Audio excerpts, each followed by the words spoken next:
Welcome back to another episode of LA Fishguys. We're here working on a 500-gallon aquarium, a saltwater aquarium tonight. We're going to do a 100-gallon water change, and as you saw in the previous part, Scott, the owner of the aquarium, has got a pretty fancy little computer gizmo that runs his entire aquarium. He's actually going to shut the pumps off for me, sitting at his computer. We're looking at the outlet status page here for the electronic controller for the system. Go down here and select our return pump over here and manually set it to manual off. Click update, and our return pump is just shut off. I'm also going to turn off one of the little power heads, one of the little Coriolis in the tank too, one that's kicking up stuff on the bottom. That way when he's vacuuming, it's not kicking stuff up. So we've now shut two pumps off in the system, and going to siphon down into the sump, and Jim will start vacuuming away and doing the dirty work that I hate to do.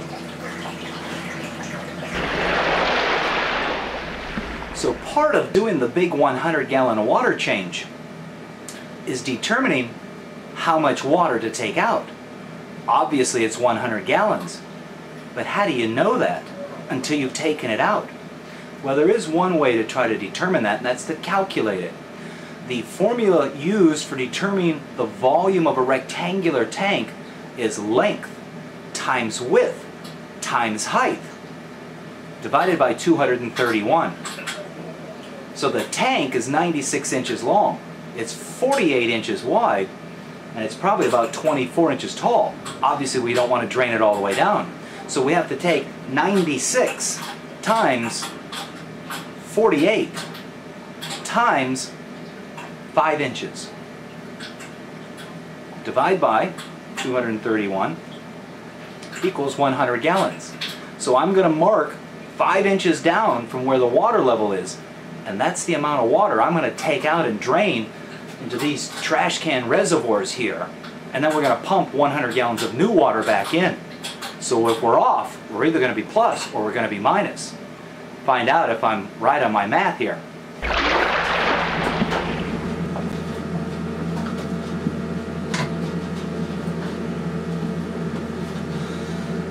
So part of vacuuming the gravel is having a vacuum tube and of course a siphon hose.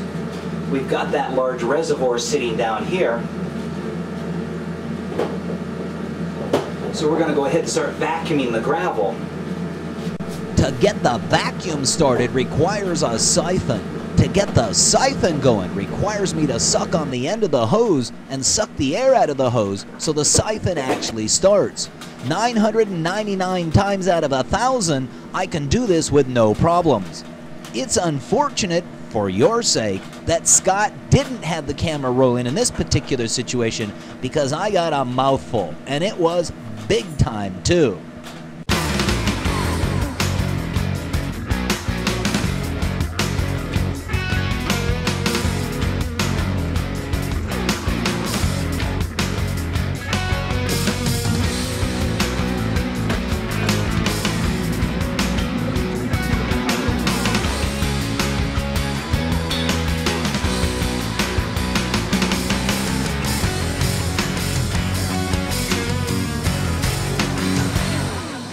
That's the first round of dirty water. We'll dispose of this in the bathroom. It's not the most impressive place to rid myself of the salt water, but it's certainly an appropriate place, yes? So if you've been a fan of the show, you understand what we're doing here by vacuuming the gravel.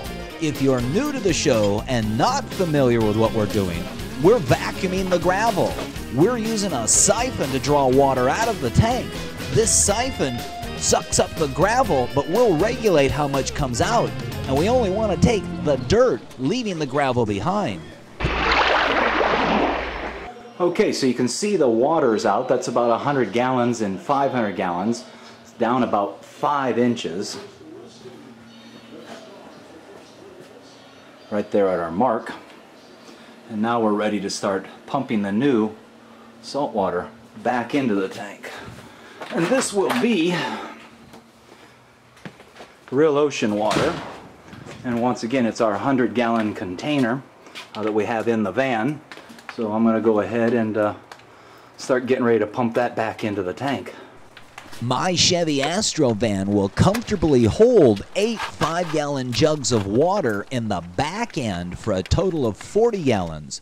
But for the bigger water changes, I'll use that 100-gallon container and pump it into the house.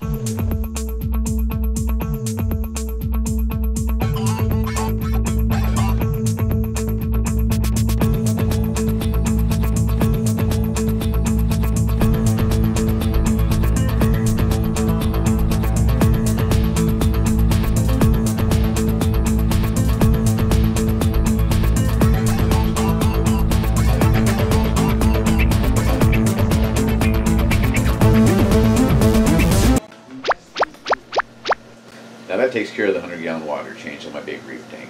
I mentioned earlier some changes underneath the tank, and I'm going to tell you a little bit about what's going to happen here in the next few weeks. First thing that's going to happen is the sump and the plumbing is going to come out from underneath the tank. Next thing will be a small pond liner going in underneath the tank to help isolate it from any water flooding that might occur and save my drywall. After that, 2 new sumps are going to go in to replace the old sump. One will be about 90 gallons, the second one will be about 60 gallons or 80 gallons.